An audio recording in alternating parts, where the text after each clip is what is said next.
కలుగుగాక. మరొకసారి దేవుడు తన వాక్యంతో మన మధ్యన మాట్లాడుతుండగా దేవునికి ఆనందమైనటువంటి మహిమ ఘనత స్తుతి స్తోత్రాలు కలుగుగాక.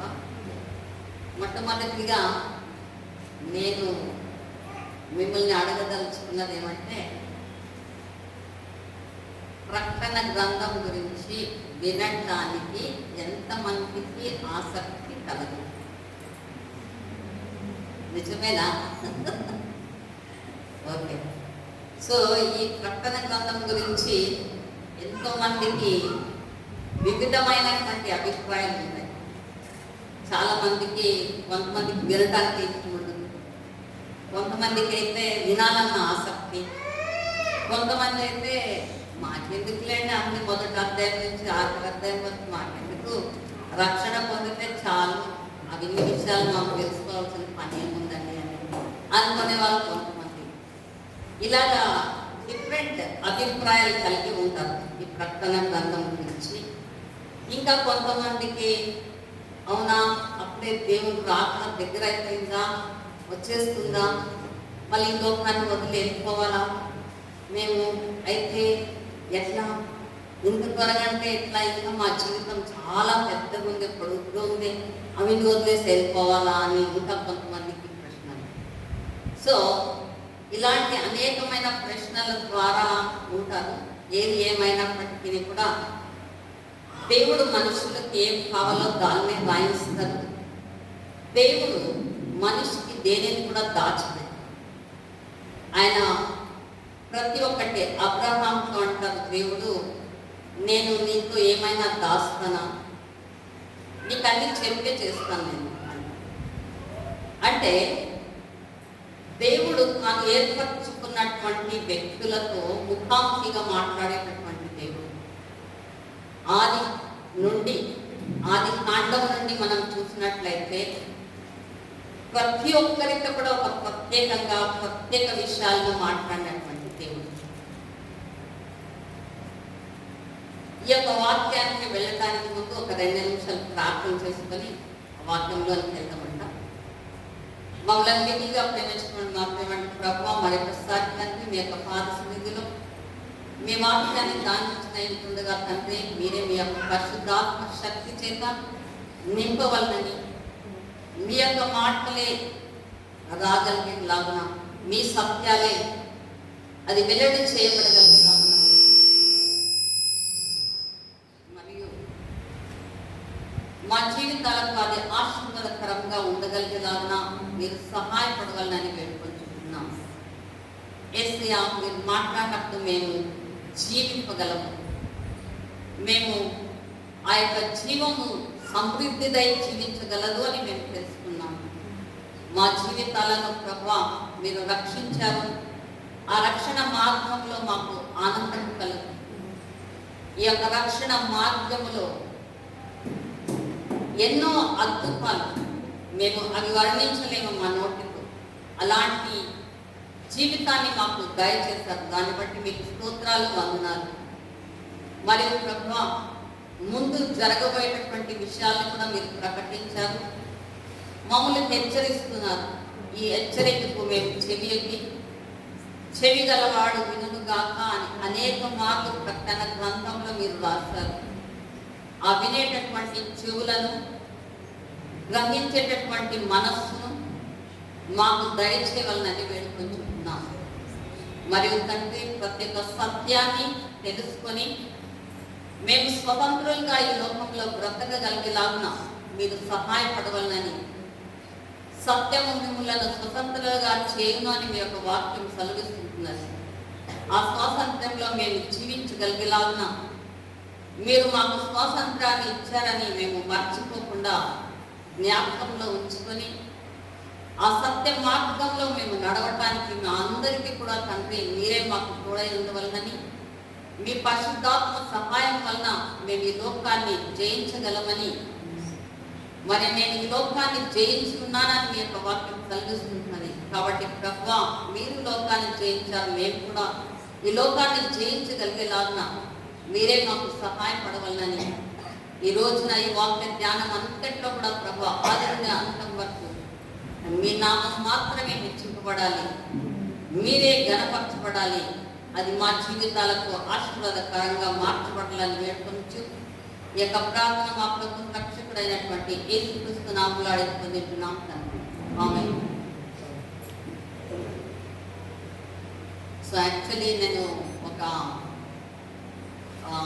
అంటే పిక్చర్ ద్వారా, ఒక పటము ద్వారా మీకు ఈ యొక్క ఇన్ని అధ్యాయాల గురించి ఒకసారి చూపించాలనుకున్నాను, కానీ దీంట్లో క్లియర్గా కనపడుతుందో లేదో నాకు తెలియదు. జూమ్ చేస్తే కూడా ఇక్కడ వచ్చిన తర్వాతనే ట్రై చేసి చూశాను నేను. కానీ ఏదేమైనప్పటికీ కొంచెం దీప అట్లా అడ్జస్ట్ చేసుకుంటూ కొద్దిగా చూద్దాం. ఓకే.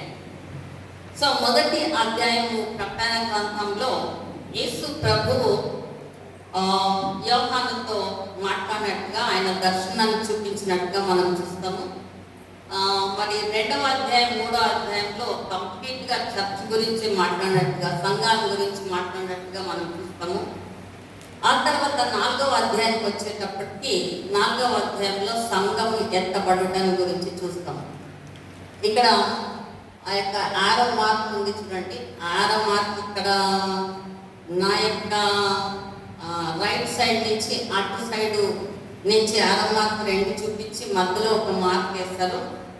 అక్కడ అది మధ్య ఆకాశం అన్నమాట. ఆ మధ్య ఆకాశంలో చర్చ్, సంఘము దేవునితో కలుసుకుంటుంది, యేసు ప్రభుతో కలుసుకునేటటువంటి స్థలం. సో అది అయిన తర్వాత మనము మధ్యాకాశంలో ఉంటాము, సంఘము. ఆ సంఘము మధ్యాకాశంలో ఉన్నప్పుడు 7 సంవత్సరాలు కూడా అక్కడ మనమేమి ఊరికనే ఉండము.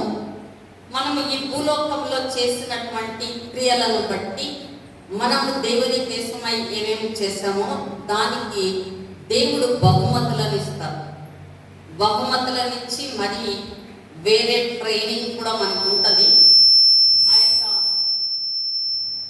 7 సంవత్సరాలు కూడా ఈ భూలోకంలో జరిగేవి జరుగుతుంటాయి, పరలోకంలో జరిగేది జరుగుతుంటుంది. ఎందుకంటే ఈ యొక్క 7 సంవత్సరాలు గడిచిన తర్వాత భూలోకము పైన మళ్ళీ ఇదే భూలోకానికి మనం వస్తాము. ఇక్కడ 1000 ఏళ్ల పరిపాలన ఉంటుంది. ఆ 1000 ఏళ్ల పరిపాలనలో దేవుడు మనల్ని అధికారులుగా నియమిస్తారు. సో ఈ అధికారాన్ని చేయటానికి ఆ 7 సంవత్సరాలు కూడా దేవుడు మన లోకంలో మనకు బహుమతులనిచ్చి మరి రోజు విందు ఉంటుంది. ఎందుకంటే ఆ యొక్క సంఘము అనేది దేవునికి బ్రైడ్ కాబట్టి, ఆ బ్రైడ్కి ఏమేమి చేయవలనో అవన్నీ సంగతులను కూడా దేవుడు చేసేటటువంటి విషయాలు జరుగుతాయి. సో ఇక్కడే ఈ భూలోకంలో చూసినట్టయితే పెళ్ళి సందడి అంటే ఎన్నో రోజుల నుంచి మనము ఎన్నెన్నో సంబరాలు చేసుకొని ఉంటాం. అయితే దేవుడు ఈ యొక్క పెళ్లి విందుకి 7 సంవత్సరాల విందుకు ఇస్తాడు దేవుడు. 7 సంవత్సరాలు. సో ఈ భూలోకంలో వదలబట్టినటువంటి వారి విషయాలు చాలా ఘోరమైన స్థితి. ఇప్పుడు వాళ్ళ గురించి అని మనం అనుకోలేము. ఎందుకంటే ప్రతి ఒక్కరు కూడా జాగ్రత్త కలిగి ఉండాలి. ఈ యొక్క ప్రకటన గ్రంథంలో సంఘానికి చెప్పేటప్పుడు ప్రతి ఒక్క సంఘంలో ఒక తప్పుని దేవుడు కనిపెడుతున్నాడు. ఆ తప్పుల్లో మనం ఎక్కడున్నామో, మనం ఎక్కడ సరిదిద్దుకోవాలో అని చెక్ చేసుకోవాల్సింది మన బాధ్యత. మనము సరి చేసుకునకపోతే రేపు మనం ఎత్తబడము, మనం వదిలిపెట్టబడతాము. ఈ 7 సంవత్సరాలు భయంకరమైనటువంటి పరిస్థితి ఈ భూలోకంలో. ఇక్కడ మనం చూసినప్పుడు నెక్స్ట్ ఆ సంఘం ఎత్తబడిన తర్వాత ఈ భూలోకం మీద ఆ ముద్రలు, దేవుడు ఈ లోకాన్ని శిక్షించబోతున్నారు. ఆ శిక్షకి 3 రకాలు. అంటే ఒకటి 7 ముద్రలని, రెండవది 7 బూరలని, మూడవది 7 పాత్రలని. ఇప్పుడు మనము ప్రకటన గ్రంథాన్ని ధ్యానించినటువంటి విషయాల్ని మనం చూసుకున్నప్పుడు ఇప్పుడు 7 బూరల వరకు మనం కంప్లీట్ చేసాము. మనము ధ్యానించినటువంటివి ఈ యొక్క ప్రకటన గ్రంథంలో మొత్తం 22 అధ్యాయాలు ఉన్నాయి. ఈ 22 అధ్యాయాలలో మనము 11 అధ్యాయాలు ఒక భాగంగా, మరి 11 అధ్యాయాలు ఒక భాగంగా మనం చెప్పుకోవచ్చు. ఎందుకంటే ఇక్కడ 11వ అధ్యాయము అయిన తరువాత 11వ అధ్యాయం అయిన తర్వాత 3.5 సంవత్సరాలు గడిచిపోయినట్టు. 7 సంవత్సరాల యొక్క శ్రమల కాల దినాలలో ఈ 11వ అధ్యాయంతో 3.5 సంవత్సరాలు గడిచిపోతుంది. ఈ 3.5 సంవత్సరాలలో 7 ముద్రలు అయిపోతాయి, 7 బూరలు అయిపోతాయి. ఇంకా 3.5 సంవత్సరము మిగిలి ఉంటుంది. ఆ 3.5 సంవత్సరాలకి ఈ యొక్క ఉగ్రత పాత్రలు 7 పాత్రలు ఉంటాయి. అది చాలా భయంకరమైనటువంటి ఆ పాత్రలని దేవుడు ఈ భూలోకం మీద కురిపించబోతాడు. సో ఈ భూలోకం మీద కురిపించినప్పుడు అక్కడ జరిగేటటువంటి పరిస్థితి ఏమి అనేటటువంటిది మనము చూస్తున్నాం. ఈ యొక్క ముందు అధ్యాయంలో నేను 11వ అధ్యాయం గురించి చెప్పాను. అక్కడ 2 సాక్షులు గురించి చెప్పాను. వాళ్ళు ప్రత్యేకంగా ఆ సాక్షులు వచ్చేటటువంటిది ఇశ్రాయేలు ప్రజల కోసమే వస్తారు అని చెప్పాను. వారు దేవుని గురించి సాక్ష్యాన్ని పలుకుతారు. అప్పుడు ఇశ్రాయేలు జనులు యేసు ప్రభు గురించి అవును అని తెలుసుకుంటారంటే. అయితే ఆ 3.5 సంవత్సరం అయ్యేటప్పుడు ఈ మొదటి ముద్ర అని మనం అన్నాం కదా, ఆ మొదటి ముద్రలో యాంటీ క్రైస్ట్ బయలుదేరుతాడు. ఇశ్రాయేలు ప్రజలతో 7 సంవత్సరాల నిబంధన చేసుకుంటాడు.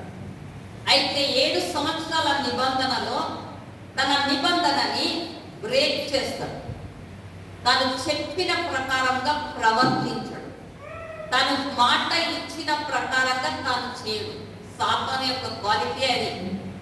దేవుడైతే మాట ఇస్తాడు, ఆయన మాట తప్పని వాడు, ఆయన మాటను జరిగించేవాడు. ఒక్కసారి ప్రామిస్ చేస్తాడంటే మనకి అది ఎట్టి పరిస్థితుల్లో అనైనా దేవుడు మనకి ఆ కార్యాన్ని చేసే తీరుతాడు, కానీ ఆయన ఎప్పుడు మాట తప్పడు, అది గ్యారెంటీ.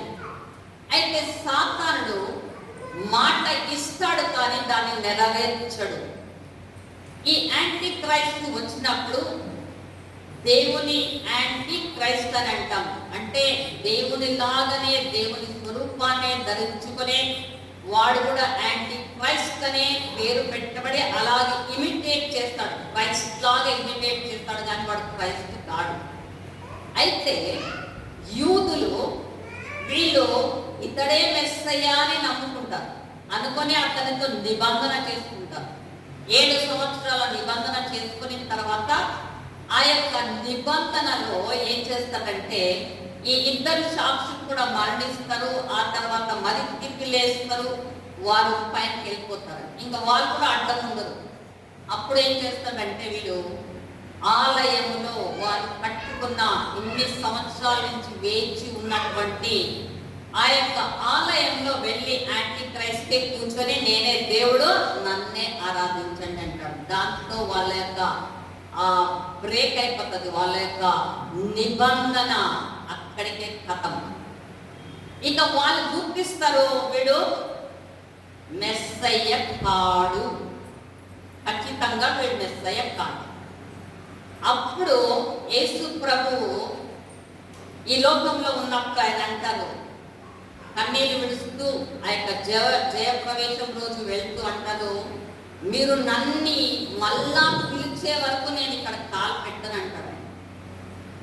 అప్పుడు వాళ్ళు తెలుసుకొని యేసయ్యా అని గట్టిగా అరిచి మొరపెడతారు.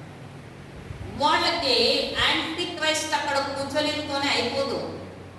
అది వేరే పాత నిబంధన గ్రంథంలో నిజంగా చెప్పాలంటే దానియేలు గ్రంథము, అక్కడ నుంచి రాయబడినటువంటి ప్రతి ఒక్క గ్రంథంలో కూడా, ప్రతి ఒక్క దాంట్లో కూడా ఈ అంత్యకాలం గురించి రాయబడింది. ఒక వాక్యంలో నేను రెఫరెన్స్ చెప్పుకొని పోతే దండిగా ఉన్నాయి. ఇంకా అక్కడ నుంచి రాయబడ్డ గ్రంథాలన్నింటిలో కూడా ఈ యొక్క ఎండ్ డేస్ గురించి ఉంది క్లియర్గా. అంటే యూదులకి అప్పుడే ప్రకటింపబడింది. ఇక్కడ క్రొత్త నిబంధనలో ప్రకటన గ్రంథము రాయబడింది ఎందుకంటే చర్చ్ కోసం. ఆ చర్చ్ అనేది మరి యూదులకి ప్రణాళిక వేరే. ఎందుకంటే అబ్రహాము, ఇస్సాకు, యాకోబులతో దేవుడు ప్రమాణం చేసుకున్నాడు, నేను ఎట్లా ఉన్నా కూడా మిమ్మల్ని వదలనన్నాడు. అయితే వాళ్ళు ఇశ్రాయేలు ప్రజలు దేవునికి విరుద్ధంగా అనేక సార్లు కూడా తిరుగుబాటు చేస్తారు. తిరుగుబాటు చేసినందుకు దేవుడు శిక్షించాడు, వాళ్ళని వివిధ దేశాలకు చూడడానికి శిక్షించాడు. అయితే కూడా ఆయన ప్రేమ శాశ్వతమైనటువంటి, ఆయన ప్రేమ ఒక్కసారి మాటిచ్చాడంటే, అబ్రహాముతో మాటిచ్చాడు దేవుడు, దానిని మిగిలించుకుంటాడు. డెఫినెట్ గా ఆయన మిగిలించుకునేటటువంటి దేవుడు. వాళ్ళకి ఎన్ని శిక్షలు ఎన్ని ఇచ్చినా కూడా అంత్యములో యాంటీ క్రైస్ట్ వచ్చి ఆ యొక్క ప్లేస్ లో కూర్చున్నప్పుడు వాళ్ళకి ఇంకా దిక్కు తోచదు. వాడు ఏం చేస్తాడంటే వాడు చాలా భయంకరుడు. అందుకనే విడవబడినటువంటి వారికి చాలా శ్రమ, విడవబడకూడదు అని చెప్పేది. ఎంత భయంకరంగా ఆ యొక్క ఇశ్రాయేల్ ప్రజల్ని హింసిస్తాడంటే ఘోరంగా హింసిస్తాడు. అంటే అట్లా కాదు, నేనే దేవుడు, నన్నే ఆరాధించాలి. ఒకవేళ మీరు ఆరాధించకపోతే, నా మాటను వినకపోతే, సో పిల్లలు పెద్దలు ఎవరిని చూడడు, వాళ్ళని భయంకరమైనటువంటి హింసలో పెట్టడు. పిల్లల్ని వేరే, వాళ్ళ బిడ్డలందరినీ వేరే చేసేస్తాడు, ప్రతి ఒక్కరిని కొడతాడు, హింసిస్తాడు, అన్ని చేస్తాడు. అప్పుడు వాళ్ళు గట్టిగా కేకలు పెట్టి ఇంకా మాకు సహాయం ఎక్కడ లేదని యేసయ్య ఆ ఇద్దరు సాక్షులు చెప్పింది నిజమే, నువ్వు అప్పుడే వచ్చావు మా కోసం మెస్సయ్యగా, మేము ఇప్పుడు కళ్ళు తెరిచాము, మేము నీకు మొర పెడతామని గట్టిగా కేకలు పెట్టి దేవుణ్ణి ప్రార్థిస్తాం. ప్రార్థించినప్పుడు దేవుడు వాళ్ళ కోసమై ఒక స్పెషల్ ఏర్పాటు, ఆ యొక్క స్పెషల్ ఏర్పాటుతో దేవుడు వాళ్ళని రక్షించుకుంటాడు. మనమందరూ ఇండివిజువల్ రక్షణ పొందాం. ఒక్కొక్క రోజు మనం ఇప్పుడు అడిగితే నువ్వు ఎప్పుడు రక్షణ పొందామంటే నేను ఒక సంవత్సరం చెప్తాను, ఏదో సంవత్సరం, మీరు ఇంకొక సంవత్సరం చెప్తారు, ఇంకొక సంవత్సరం. అట్లా ఇండివిజువల్ గా మనం అందరం కూడా ఒక్కొక్కరు ఒక్కొక్క సంవత్సరంలో రక్షణ పొందింటాం. అయితే ఈ యొక్క ఇశ్రాయేల్ ప్రజలు ఒకేసారి సమూహికంగా రక్షింపబడతారు, అందరూ ఒక్కసారి. అందుకే ఇశ్రాయేల్ కోసము ప్రార్థించండి, మీరు అభివృద్ధి చెందుతారని వాక్యంలో రాయబడింది. ఇశ్రాయేలీయులు తిరుగుబాటు చేసినట్టుగా ఎవరు చేయలేదు. ఇంత మంచి దేవుడిని పెట్టుకొని, ఇంత మంచి ప్రభువుని పెట్టుకొని అంతగా తిరుగుబాటు చేసినటువంటి వారు. వాళ్ళకంటే మనమేం గనులం కాదు. ఈ వాక్యంలో ఈ రోజు మనము చూడబోతాం. సో ప్రకటన గ్రంథం 12వ అధ్యాయము 13వ వచనం నుంచి ఒకసారి నేను చదువుతాను. ఆ ఘట సర్పము తాను భూమి మీద పడద్రోయబడి ఉండటం చూచి ఆ మగ శిశువును కనిన స్త్రీని హింసించెను. అందువలన ఆమె అరణ్యములో ఉన్న తన చోటికి ఎగురునట్లు గొప్ప పక్షిరాజు రెక్కలు 2 ఆమెకు ఇయ్యబడెను. అచ్చట ఆ సర్ప ముఖమును చూడకుండా ఆమె ఒక కాలములు అర్ధకాలము పోషింపబడు. సో ఇక్కడ 12వ అధ్యాయంలో మొదట్లోనే మనం చూసుకున్నాం, ఆల్రెడీ చెప్పాను నేను దాని గురించి. ఇక్కడ ఘట సర్పము, సో దానికి అనేకమైన పేర్లు ఉన్నాయి. ఘట సర్పము అంటాము, సాతాను అంటాము, మళ్ళీ అపవాది అని పిలుస్తాము, అనేకమైన పేర్ల చేత సాతాన్ని పిలుస్తాము. ఈ యొక్క ఘట సర్పం, ఆది సర్పము అని కూడా అంటాము. సో ఈ యొక్క సర్పం, ఘట సర్పము ఇక్కడ ముందు మనము చూసినట్లయితే, ఇంకొకసారి నేను జ్ఞాపకం చేయడానికి ఇష్టపడతాను.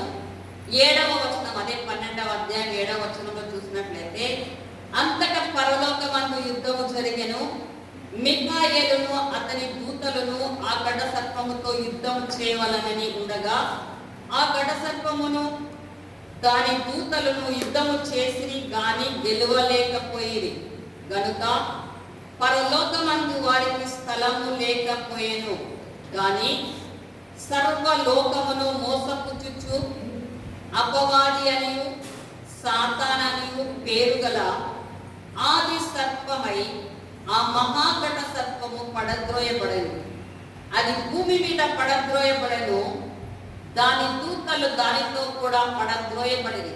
మరియు ఒక గొప్ప స్వరము పరలోకమందు ఇలాగ చెప్పుట వీటిని, రాత్రి పగళ్ళు మన దేవుని ఎదుట మన సహోదరుల మీద నేరము మోపువాడైన అపవాది పడద్రోయబడి ఉన్నాడు గనుక ఇప్పుడు రక్షణ శక్తియు రాజ్యమును మన దేవుని వాయను. ఇప్పుడు అధికారము ఆయన క్రీస్తుదాయను. వారు గొర్రె పిల్ల రక్తమును బట్టి తామిచ్చిన సాక్ష్యమును బట్టి వారిని జయించి ఉన్నారు. కానీ మరణము వరకు తమ ప్రాణములను ప్రేమించిన వారు కారు. అందుచేత పరలోకమా, పరలోక నివాసులారా ఉత్సహించుడి. భూమి సముద్రమా మీకు శ్రమ. అపవాది తనకు సమయము కొంచెమే అని తెలుసుకుని బహుక్రోధము గలవాడై మీ యొద్దకు దిగి వచ్చి ఉన్నాడని చెప్పాను. సో ఇప్పుడు అప్పుడప్పుడు దానియేలు గ్రంథంలో కూడా దానియేలు ప్రార్థించినప్పుడు ఇమ్మీడియట్ గా దేవుడు ఆన్సర్ ఇచ్చాడు. అయితే ఆన్సర్ ని పట్టుకొని వస్తూ ఉంటే మధ్యలో సాతాను అడ్డుపోయాడు. ఇప్పుడు కూడా ఆకాశ మండలంలో తిరుగుతున్నటువంటి దురాత్మ శక్తులు, దానిని మనం ఎదిరించాలి. ప్రతిరోజు ఎదిరించాలి. మనము దేవుని మార్గంలో నడవనట్లయితే, దేవుని మాటను విననట్లయితే మనం పరలోక రాజ్యానికి చేరలేము. ప్రతిరోజు మనకి ఒక పరీక్షనే. క్రైస్తవులమైనటువంటి మనము చచ్చే రోజు వరకు, కొన ఊపిరి విడిచేంత వరకు కూడా పెద్దవాళ్ళేమి, చిన్నవాళ్ళేమి, ముసలి వారేమి ప్రతిరోజు మనం టెస్ట్ రాయాల్సిందే. బడిలో టెస్ట్ ఎప్పుడో నెలకు ఒకసారో లేకపోతే సంవత్సరంకి ఒకసారి రాస్తాం. అయితే క్రైస్తవ జీవితం అలా కాదు. క్రైస్తవ జీవితము ప్రతిరోజు పరీక్షలే. ప్రతిరోజు పరీక్ష రాస్తూనే ఉంటాము. ఏ పని అన్నా చేయనియండి, ఇది మంచిది చెడుది రెండు మన ఎదుట నిలబడతాయి. మనం దేనిని ఎంచుకుంటాము, దేనిని మనము ప్రేమిస్తున్నాము, ఎవరి ప్రకారంగా మనం జీవిస్తున్నాము, దేవునికి ఇష్టముగా మనం జీవిస్తున్నామా లేక ఆయనకి ఇష్టము లేకుండా జీవిస్తున్నామా? ఒకసారి మనల్ని మనం ప్రశ్న చేసుకోవాలి. అనేక మార్లు ఈ భూలోకంలో మనం చేసినటువంటి విషయాల్ని సాతానుడు దేవుని ముందు వెళ్ళి ఫిర్యాదుకుంటాడంట. కంప్లైంట్స్, మన గురించి కంప్లైంట్. నువ్వు దేవుడిని అడుగుతాడు, ప్రేమించినటువంటి వ్యక్తికి భూలోకంలో ఏం చేస్తున్నట్టు చూస్తున్నావా, వాళ్ళు ఎలాంటి తప్పులు చేస్తున్నారో చూసావా అని మన గురించి ఫిర్యాదులు ఇస్తూ ఉంటాడు. ఫిర్యాదులు అంటే కంప్లైంట్స్. కొంతమందికి ఉంటుంది ఆ హ్యాబిట్, ఎప్పుడు వేరే వాళ్ళ పైన చాడించడమే. Going on giving complaints.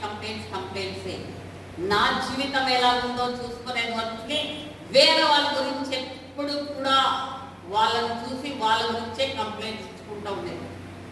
అది దేవునికి ఇష్టమైనటువంటి గుణం కాదు. అది సాతాను యొక్క గుణం. ఎప్పుడు కూడా మనం ఇతరులను చూసే ముందు మనల్ని గురించి మనం పరీక్షించుకుందాం.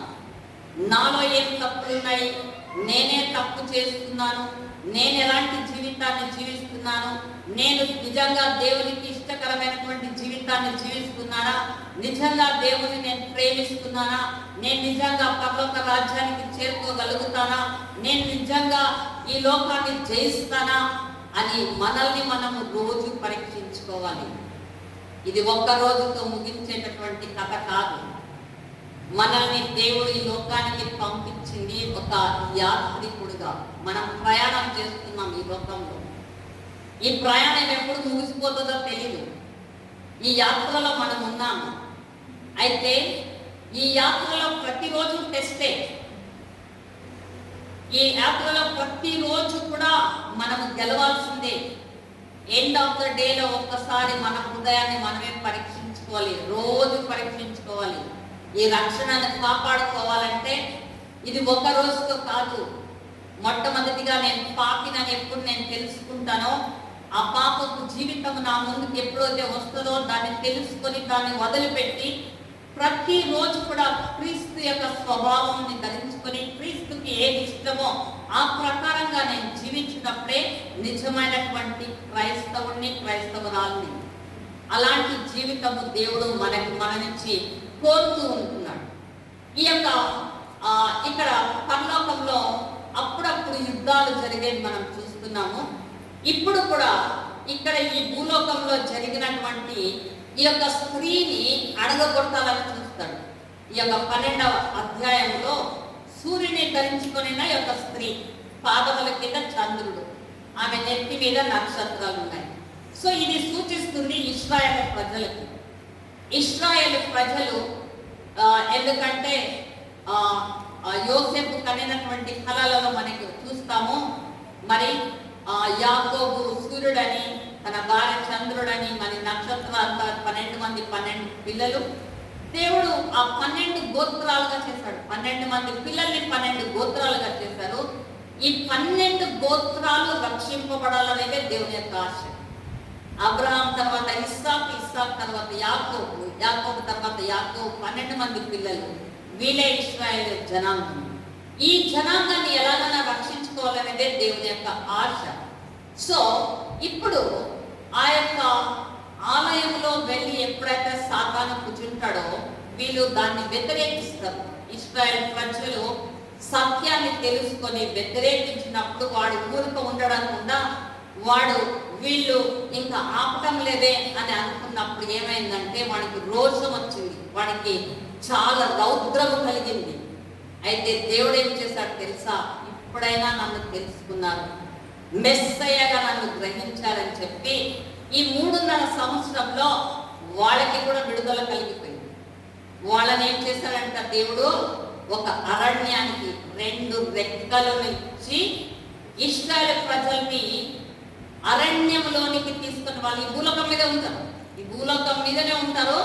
అయితే సాతాను వాళ్ళని ఇంకా టచ్ చేయడు.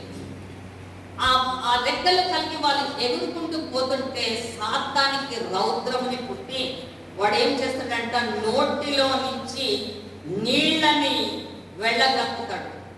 ఆ నీళ్ళన్న వాళ్ళని నశింపజేయాలి, చచ్చిపోవాలి వాళ్ళు అని చెప్పి అంతగా సాతాను నీళ్ళని వెళ్ళగక్కితే ఆ నీళ్ళకి భూమి సహకారి అవుతుందంట.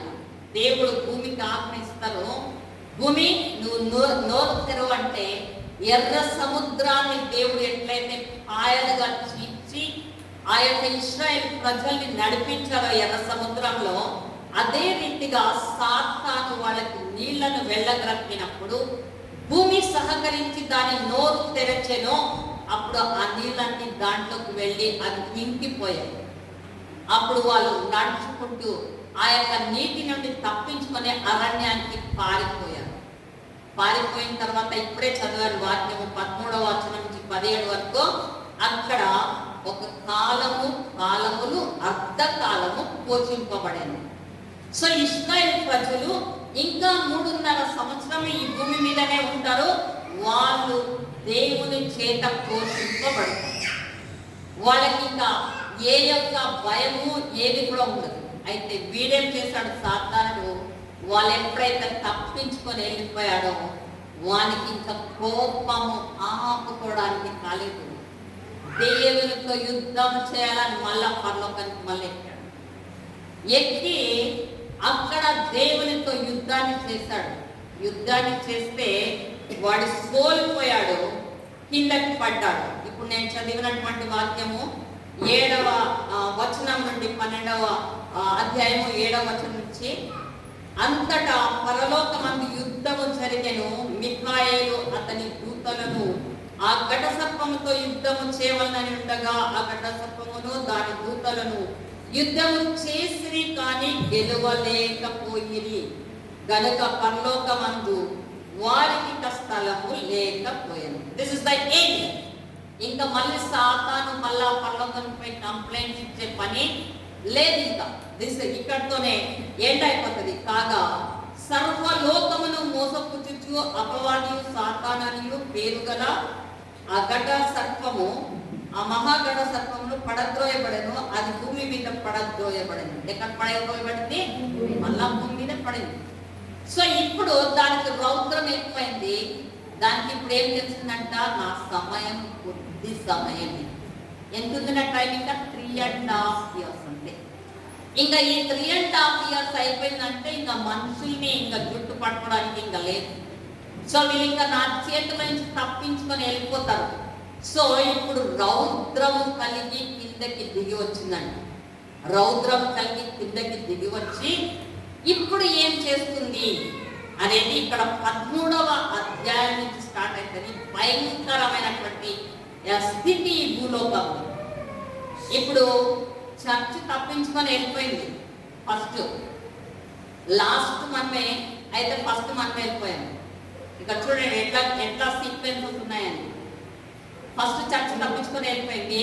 అయితే యేసయ్య ఏది చెప్పినా కూడా యేసయ్య అది ఒక ఉపమాన రీతిలో చెప్తారు.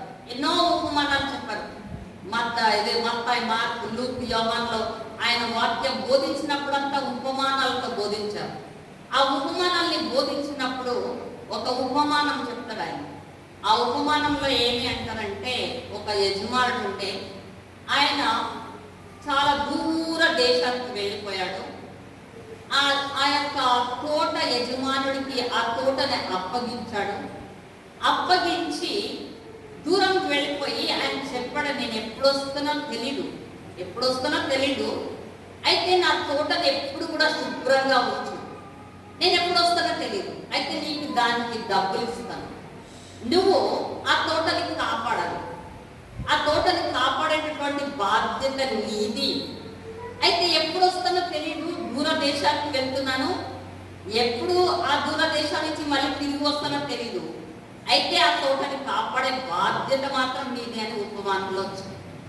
అప్పుడు మళ్ళీ అదే ఉపమానంలో చెప్తారు ఏమంటే, 2 సంవత్సరములు అయిన తరువాత ఆయన తిరిగి వచ్చెను అని రాయబడింది. దీంతో మనం తెలుసుకోవచ్చు ఆ ఉపమానంలో యేసయ్యని, అది ఎవరు కాదు, ఆ యజమానుడు ఎవరు కాదు, యేసయ్యని. యేసయ్య ఈ భూలోకానికి వచ్చి తను తిరిగి వెళ్తున్నప్పుడు ఆ సువార్తని ప్రకటించే బాధ్యత మనకి అనుగ్రహించారు. తోటలో మనం ఉన్నాము, ఆ తోట బాధ్యత మనకి. ఆ తోటలో ఏమేమి పని చేయవలనో ఆ పనిని మనం చేయాలి. ఎంతమందికి సువార్తను చెప్పాలో మనం సువార్తను చెప్పాలి. ఎంతమందిని రక్షించగలుగుతామో అంతమందిని రక్షించగలగాలి. అయితే యజమానుడు ఏ రోజో ఒకరోజు వస్తాడో ఖచ్చితమని మనకు తెలుసు. అయితే ఇండైరెక్ట్ గా దేవుడు చెప్పాడు, 2 సంవత్సరాల తర్వాత ఆయన తిరిగి వచ్చాడని.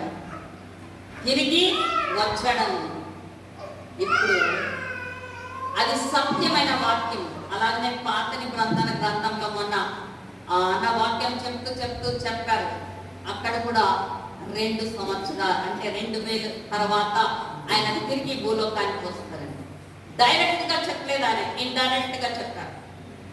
సో ఇప్పుడు మనం క్యాలిక్యులేషన్ చేసుకొని చూసిన ప్రకారము మనం ఉన్నటువంటి దినాలు ఇవి ఎండ్ డేస్ లో ఉన్నటువంటి దినాలు. దేవుడు బైబిల్ అంతట్లో కూడా ఆయన చాలా లెక్కలు కలిగినటువంటి వ్యక్తి. లెక్కలతోనే ఎన్నో బోధించారు. మీరు ఏదన్నా విషయం తీసుకోండి, ఆయన వెరీ క్యాలిక్యులేటెడ్ పర్సన్. ఆయన లెక్కల్లో మాస్టర్. ఆ మాస్టర్ నుంచే మనం నేర్చుకున్నాం లెక్కలేమని. కాబట్టి ఆ లెక్కల్ని ఇండైరెక్ట్ వేలో మనకి చెప్పారు. సో 2 సంవత్సరాలు ఆయనకు వస్తారంటే దేవుని దృష్టిలో ఒక దినము 1000 దినముల వలె. 1000 దినంలో అలాగన క్యాలిక్యులేషన్ చేసుకొని పోయినా కూడా ఈ 2 సంవత్సరాలు అంటే 2000 సంవత్సరాలు. సో 2000 సంవత్సరాలు అయిన తర్వాత ఖచ్చితంగా దేవుడు ఈ భూలోకానికి వస్తారు. అది మనం అర్థం చేసుకోవాలి. ఆయనని సిలువకు వేసినటువంటిది 33.5 సంవత్సరంలో సిలువను వేశారు. ఇప్పుడు మనము యేసు ప్రభువు జననము నుంచే క్రీస్తు శకము అనే లెక్కల్ని వేసుకుంటూ వచ్చారు. ఇది అందరికీ తెలిసినటువంటి సత్యము. వాళ్ళు ఇష్టపడినా ఇష్టపడకపోయినా పుస్తకాల్లో చదువుకోవాల క్రీస్తు శకము అని. ఇప్పుడు దాన్నే సిఈ అని చేశారు. అంటే క్రీస్తు అని ఎందుకు ప్రకటించాలి అని బుక్స్ లో అంతా ఇప్పుడు టెక్స్ట్ బుక్స్ లో దాన్ని ఒక విధంగా కొంచెం చేంజెస్ తెచ్చారు. ఎందుకంటే ఇది అంత్యకాలంలో స్టెప్ బై స్టెప్ మారుతుంది. ఒక్క రోజులో మారదు, స్టెప్ బై స్టెప్ మారుతుంది. ఇప్పుడు ఏదైనా ఒక అంత్యానికి రావాలంటే ఒక్క రోజులో అంత్యం వచ్చేది. దేవుడు అలా పెట్టలేదు. ఇప్పుడు యాంటీ క్రైస్ట్ కూడా ఆ పొజిషన్కి రావాలంటే ఒక్క రోజులో అంత పవర్ అయిపోడు. అయితే స్లోగా స్టార్ట్. ఇప్పుడు అప్పుడే మనం సూచనలు యేసయ్య ఏం చెప్పారంటే, ఆ దినము గడియ చెప్పలేదు కానీ ఆయన అన్ని సూచనలు ఇచ్చారు. ఇప్పుడు సూచనల ప్రకారము అన్ని జరుగుతున్నాయి. ఎక్కడ వినండి, ఏ సువార్తికుడు కూడా ఆయన యొక్క రాకడ చాలా త్వరితముగా ఉన్నది అని చెప్తున్నారు. వాళ్ళు చెప్పడం కాదు, మన కళ్ళారా మనము వింటున్నాము, చూస్తున్నాము, న్యూస్లో అన్ని కూడా మనకి తెలుస్తున్నాయి. ఇప్పుడు 13వ అధ్యాయానికి వెళ్తాం అనుకోండి, అక్కడ అనేకమైన చేంజెస్ ఇప్పుడు జరుగుతున్న విషయాల గురించి మనము కంపేర్ చేసుకోవచ్చు, మనము చెప్పుకోవచ్చు, దాని గురించి మాట్లాడుకోవచ్చు. సో ఇక్కడ గడ్డ సర్పము అది క్రోధముతో కిందికి దిగి వచ్చిందంట. అది పడిపోయింది. పరలోకంలో అయితే అక్కడ ఉన్న జనులందరూ ఏమని వచ్చారంట, ఇంకా అయిపోయింది, వీడి పని అయిపోయింది, సాధారణ పని, ఇంకా ఇక్కడ రాడు, మందు రక్షణ మనదే, మన దేవుడిదే రాజ్యం అని గట్టిగా కేకలు వేసి చెప్పినట్టుగా మనం చూస్తున్నాము. వాడేమో కిందికి దిగి పడిపోయాడు, వచ్చాడు. ఇప్పుడు ఇక్కడ 17వ వచనంలో మనము 16వ వచనం, 12వ అధ్యాయం 16వ వచనంలో చూస్తే, భూమి ఆ స్త్రీకి సహకారి తన నోరు తెరిచి ఆ ఘట సర్పము తన నోటి నుండి గ్రట్టిన ప్రవాహమును మృంగివేసెను. అందుచేత ఆ ఘట సర్పము ఆగ్రహం తెచ్చుకుని దేవుని ఆజ్ఞలు గైకొనుచు యేసును గూర్చి సాక్ష్యమిచ్చుచు ఉన్నవారైన ఆమె సంతానములో శేషించిన వారితో యుద్ధము చేయుటకై బయలువెడి సముద్ర తీరమున నిలిచెను అని. అంటే ఇప్పుడు ఆ స్త్రీ సంతానంలో వాళ్ళు ఇశ్రాయేల్ ప్రజలను మనం తెలుసుకున్నాము. వాళ్ళకి దేవుడు ఒక ప్లేస్ ఇచ్చేశారు, వాళ్ళ అరణ్యానికి వెళ్ళిపోయారు. అయితే సాతాను ఇంకా ఇప్పుడు ఎవరి మీద కలపడాలి, ఇంకెవరు ఉండిపోయారు ఇక్కడ? ఆ యొక్క స్త్రీ సంతానంలో శేషించిన వారు అంటే భాగాకారం చేస్తాం కదా, శేషించిన వారు. సో ఇప్పుడు యేసయ్య ప్రకారంగా మనం క్యాలిక్యులేషన్ చేసినటువంటి యేసయ్య ప్రకారము చర్చికి ముందే హెచ్చరిక ఇచ్చేశారు. చర్చ్ మీరు రెడీగా ఉండండి, నేను వస్తాను, మిమ్మల్ని ఆ కష్టాలకి లోపర్చును, ఒక్క ఇట్లా రెప్ప పాటన మిమ్మల్ని తీసుకొని వెళ్ళిపోతాను, అయితే మీరు సిద్ధంగా ఉండండి అని చర్చిని ప్రతి నిమిషం హెచ్చరిస్తూనే వచ్చారు. అయితే చర్చిలో చాలా మంది ఏం చెప్తారులేండి, సంవత్సరాల కొద్ది వాక్యం విని విని విని యేసయ్య ఎప్పుడు రావాలా, మేము ఎప్పుడు ర్యాప్చర్ కావాలా, ఎప్పుడు పోవాలని దిమాకుతో ఉన్న చాలా మంది ఉంటారు. అందుకే యేసయ్య అన్నాడు, 5 మంది బుద్ధి గల కన్యలు, 5 మంది బుద్ధి లేని వారు. అంటే చర్చిలో ఎంత శాతం వరదలు పడుతుంది ఆయన క్యాలిక్యులేషన్ చేసి చెప్తున్నారు, ఊరికే చెప్పలేదు యేసయ్య. అంటే చర్చ్ మొత్తం ఎత్తబడదు, 50% చర్చిలో ఉన్న వాళ్ళు ఇక్కడే మిగిలిపోతారు. వాళ్ళు మిగిలిపోయినటువంటి వారు అంటే వీళ్ళు ఇశ్రాయేలు జనం కాదు, మనమందరం అన్యులు. మనమందరం అన్యులు. ఈ అన్యులైనటువంటి మనల్ని దేవుడు రక్షించుకున్నాడు. మనము ఇశ్రాయేలు ప్రజల కన్నా ముందుగానే దేవుడిని నమ్ముకున్నందుకు ఫస్ట్ ప్లేస్ మనకే పరలోకంలో, మధ్య ఆకాశంలోకి పోయే మనమే ఫస్ట్. అయితే ఈ 50% ఇచ్చిపెట్టుబడినటువంటి ఇప్పుడు వాళ్ళ వెనకాల సాయితాన్ పడతారు. ఇప్పుడు శేషించినటువంటి ఆ స్త్రీ యొక్క మనుషులు ఉన్నారే, వాళ్ళ వెనకాల ఇప్పుడు సాతాను పడతారు. ఇప్పుడు భయంకరమైనటువంటి స్త్రీ స్టేట్ ఆ 3.5 years వీళ్ళు సాతాను యాంటీ క్రైస్ట్ క్రింద పిచ్చిడి నలిపివేయబడతారు. వదిలిపెట్టబడితే నలిపివేయబడతారు. ఇంక వాళ్ళకి వేరే మార్గం లేదు. There is no way for them to reach. మరణమైనా రాదు, ఇక్కడ తప్పించుకోవడానికి లేదు. అయితే 13వ అధ్యాయంలో చూస్తాము 2 మార్గాలు. ఆ 2 మార్గాల్లో ఏమి అంటే, ఒకటి చెరసాలలో అన్నా వేయబడాలా. ఎందుకు అంటే చెరసాలలో వేయబడేది ఎందుకంటే వాడు ఇప్పుడు మనం అందరం ఆధార్ కార్డు చేసుకున్నాం. ఇది స్టెప్ బై స్టెప్ పోయేది. మొట్టమొదటిగా ప్రకటన గ్రంథంలో ఆఖరిగా జరిగేటటువంటి విషయాన్ని చెప్పి దేవుడు హెచ్చరించాడు. మనం బిగినింగ్ లో ఉన్నాం. అయితే ఎండులో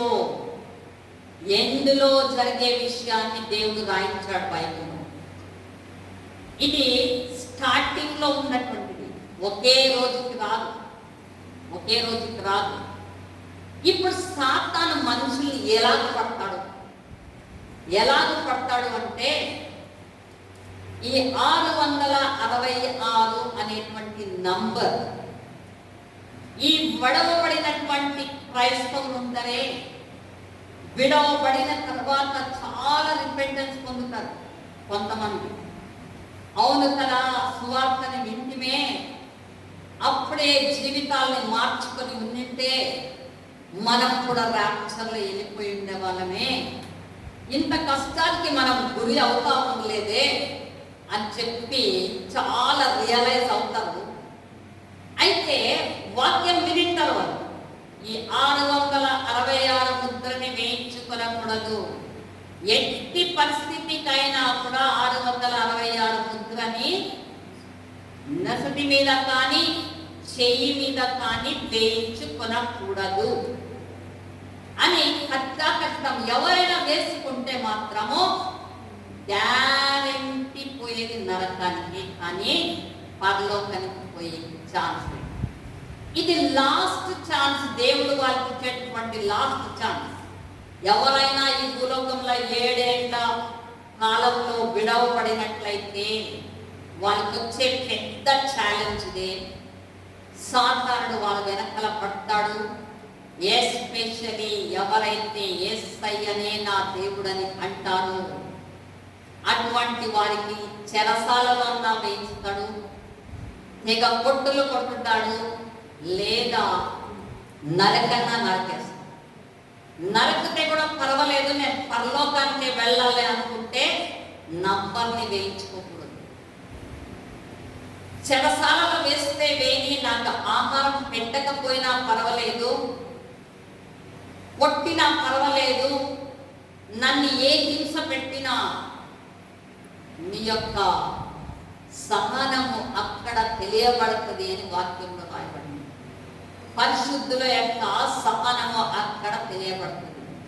దేవుడు విడవబడినప్పటికీ వాళ్ళకి కూడా మంచి టైటిల్ ఇచ్చారు, పరిశుద్ధులు అని. ఎట్లున్నా నువ్వు యేసయ్యనే దేవుడు అని నువ్వు ఒప్పుకుంటున్నావు కాబట్టి నువ్వు పరిశుద్ధుడివే. అప్పుడైనా నువ్వు లాస్ట్ ఛాన్స్ లోనైనా నువ్వు దేవుని కోసం నిలబడుతున్నావు కాబట్టి నువ్వు పరిశుద్ధుడివే. ఎవరితో? శేషించినటువంటి పరిశుద్ధులతో యుద్ధము చేయడానికి సాతాను నిలబడ్డాడు. ఈ 3.5 years కూడా ఈ యొక్క విడవనటువంటి క్రైస్తవులతో యుద్ధం చేయడానికి వాడు నిలబడతాడు.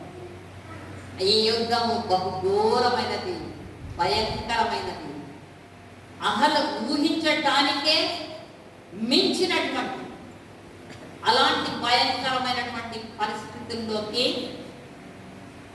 విడవబడినటువంటి క్రైస్తవులు వెళ్ళబోతారు. ఇప్పుడు ఈ యొక్క ఆధార్ కార్డు గురించి చెప్పుకోవాలి అంటే ఇప్పుడప్పుడే 2012 నుంచి కంపల్సరీగా ఆధార్ కార్డు అనేది వచ్చింది. ఆధార్ కార్డు లేకుండా ఇప్పుడు ఏ పనులు జరగలేదు, మనమే చూస్తున్నాం. ఇది స్టార్టింగ్ స్టేజ్. ఈ ఆధార్ కార్డు లేకుండా ఎన్నో పనులను నిలబెట్టేస్తున్నారు. ఏ దానికి చూడండి ఆధార్ లింక్ చేయాలంటున్నారు, ఏ ఆధార్కి చూడండి ఆధార్ లింక్ చేయాలి. ఆధార్ లింక్ చేయకపోతే నీ పని జరగదు. ఇది జరిగి తీరాలంటే నువ్వు ఆధార్ని లింక్ చేయాల్సింది. ఇది ఇప్పుడు స్కూల్స్లో కూడా, ఎందుకంటే నేను స్కూల్లో ఉన్నాను కాబట్టి నాకు తెలుసు, పిల్లల ఆధార్ కార్డు లేకుండా మేము స్కూల్లో జాయిన్ చేసుకోము. కంపల్సరీగా స్కూల్లో ప్రతి ఒక్క పిల్లల ఆధార్ కార్డుతోనే అడ్మిషన్ చేసుకుంటాం. అంటే రేపు విడవబడితే ఒక్క మనుష్యుడు కూడా మిగలడు. సాతాను అందరు కూడా సాతాను చేతులు చిక్కబడతారు. అందరు చిక్కబడతారు. చిన్న పిల్లవాడు మొదలుకొని ముసలి వాళ్ళ వరకు కూడా సాతాను గ్రిప్లోకి వచ్చేస్తారు. ఈ యొక్క ఆన్లైన్ మూలకంగా వాడు ఎక్కడ తప్పించుకొని పోవడానికి ఉండదు. ఇప్పుడు అది 2016లో స్టేట్ లెవెల్లో ఉంది. అంటే మన కర్ణాటక స్టేట్కి మాత్రమే, మన స్టేట్లో పిల్లలు మన స్టేట్లోనే ఆధార్ కార్డుతో ఆ యొక్క అన్ని అడ్మిషన్స్ జరిగాయి. ఇప్పుడు ఈ సంవత్సరం దాన్ని ఇంకొక లెవెల్కి తీసుకెళ్ళాం. ఇప్పుడు UDAS+ అప్పర్ ఐడి అన్న ఈ అప్పర్ ఐడి ఎక్కడికి పోయిందంటే ఇప్పుడు నేషన్ పోయింది. ఈ నేషన్ లెవెల్కి ఇప్పుడు పిల్లలందరూ మేము అప్లై చేసేసాం. అందరు మొత్తం ఆధార్ కార్డు ఇచ్చి పిల్లలతో ఇస్తే చాలదు, వాళ్ళ పేరెంట్స్ది వాళ్ళతో లింక్ చేయాలి. మళ్ళీ ఫాదర్ ఆధార్ కార్డ్ని ఆ పిల్లవాడికి వేస్తేనే అది యాక్సెప్ట్ చేస్తుంది, లేకుంటే యాక్సెప్ట్ చేయదు. తల్లిదన్నా వేయాలా లేకపోతే తండ్రిదన్నా వేయాలా. అంటే ఇప్పుడు అప్పుడే ఎక్కడికి పోయింది మన లెవెల్లో, అప్పుడే నేషన్ లెవెల్లో నెట్లో అందరి పేర్లు ఉన్నాయి, అందరి నంబర్స్ కూడా ఉన్నాయి. రేపు ర్యాప్చర్ అయ్యేకి చాలా కొద్ది సమయమే ఉంది. మనము యేసయ్య చెప్పిన రీతిగా 2 సంవత్సరాల తర్వాత నేను వస్తాను అని చెప్పిన ఆ లెక్క ప్రకారం తీసుకున్నా, పాత నిబంధనలో రాయబడినటువంటి వాక్యాల ప్రకారం తీసుకున్నా, ఖచ్చితంగా ఆయన వచ్చేదంటూ చాలా దగ్గరగానే ఉంది. ఇప్పుడు యేసు ప్రభువు 33.5 సంవత్సరంలో ఉన్నప్పుడు ఆయన సిలువకేశారు. అంటే అక్కడ నుంచి క్యాలిక్యులేషన్ చేసుకొని పోతే ఇప్పుడు 2033.5 years ఏమవుతుంది? 2 సంవత్సరాలు కంప్లీట్, 2000 సంవత్సరాలు కంప్లీట్ అయిపోతుంది. అంటే ఆయన బహిరంగంగా వచ్చేటటువంటి దాని గురించి చెప్పిండేది 2 సంవత్సరాల తర్వాత తిరిగి వస్తానంటే బహిరంగ వచ్చేటటువంటి. అయితే రహస్యంగా వచ్చి సంఘాన్ని ఎత్తుకొని పోయేదనుకుంటే అక్కడి నుంచి 7 సంవత్సరాల కిందకు తీసుకొని రండి. ఎప్పుడు ఉండొచ్చు అని మన ఊహ. అంటే టైం చెప్పలేదు ఆయన, టైం చెప్పలేదు, గడియ చెప్పలేదు. అయితే మనం హెచ్చరిక కలిగి ఉండాలంటే మేబీ 2026లో 2026 or 2026.5లో ర్యాప్చర్ అయ్యేటటువంటి స్థితులు ఉన్నాయి. ఎందుకంటే ఆల్రెడీ అన్ని కూడా ప్లాట్ఫామ్ సిద్ధమవుతుంది. సాతాను ఏమేమి చేయాలనుకున్నాడో దేవుడు వదిలేస్తారు. ఏది జరిగినా స్టెప్ బై స్టెప్పే జరుగుతుంది. ఇప్పుడు ఒక హంతాన్ని నుంచి ఇంకొకటి నుంచి ఇంకొకటి పోయింది. ఇప్పుడు నేషన్ వైడ్ లో మన భారతదేశపు జనులు అందరిది కూడా ఉంది. అలాగే ప్రపంచంలో వాళ్ళ దేశాల్లో అన్ని చేసుకొని ఉంటారు. ఇప్పుడు వన్ వరల్డ్ గవర్నమెంట్, సాతాన్ యొక్క గవర్నమెంట్ వన్ వరల్డ్ గవర్నమెంట్ వస్తుంది. వన్ వరల్డ్ గవర్నమెంట్ వచ్చినప్పుడు నేషన్ లో ఉండేది అప్పుడే ఆల్రెడీ అన్ని ఉండేది. దానికి లింక్ చేసుకోవడానికి వరల్డ్కి ఎంతసేపు కావాలి? నెట్ నుంచి ట్రాన్స్ఫర్ చేసుకోవడానికి ఎంత పడుతుంది? త్వరగానే ట్రాన్స్ఫర్ అయింది. ఇక ప్రతి ఒక్క ప్రజల్ని గమనించే ఛాన్సెస్ ఉంటాయి. ఈ 3.5 years లో వాడు ఏం చేస్తాడు? ఎవరైనా ర్యాప్చర్ అయిపోయినా వాళ్ళందరినీ డిలీట్ చేయకుండా పోతుంది. మన నంబర్లంతా డిలీట్ చేయాలా? ఇంకెవరు ఈ లోకంలో భూలోకంలో మిగిలిపోయినావని ఇంకా ఆలు పట్టుకుంటాం. వాళ్ళు తప్పించుకోవడానికి అప్పుడు వాళ్ళకి హింస, వారి పక్షంలో ఉన్న వాళ్ళు ఉంటారు అనేకులు. అయితే వారి మధ్యన కూడా మన ప్రజలు దేవుని కోసమై ఎప్పుడైనా ఇటువంటి నరకం వద్దు దేవా, మమ్మల్ని పరలోకంలో తీసుకో, మాకు ఆహారం తినకపోయినా పర్వాలేదు, వీటితో ఖండించుకున్నా పర్వాలేదు, లేదా వాడు చంపినా పర్వాలేదు, వాడు జైలు చేసినా పర్వాలేదు, ఎటువంటి హింసలకైనా నేను రెడీ. కానీ నంబర్ని మాత్రము నా నొసటి మీద కానీ నా యొక్క హ్యాండ్ మీద కానీ వేసుకున్నాను. ఎందుకంటే బైబిల్లో క్లియర్గా రాయబడింది, ఎవరైతే దానిని వేసుకుంటారో అటువంటి వారు గ్యారెంటీగా కూడా నరకానికి పోవడమే. వాళ్ళ పేర్లు జీవ గ్రంథములో కనబడవు అని దేవుడు క్లియర్గా రాయించారు. కాబట్టి మనమందరం కూడా హెచ్చరిక కలిగి దేవుని కోసమై మనం జీవిస్తాము. ఇంకా అనేకమైనటువంటి సూచనలు, అనేకమైనటువంటివి జరుగుతూ ఉన్నాయి. సో అది 13వ అధ్యాయంలో రాయబడింది. ఆ 13వ అధ్యాయాన్ని ముందు మనం కంటిన్యూషన్ని చేద్దాం. అప్పుడే చాలా టైం అయిపోయింది కాబట్టి ఇంతటితో నేను వాక్యాన్ని ముగిస్తాను. దేవుడి వాక్యాన్ని ఆశీర్వదించుకుంటాం.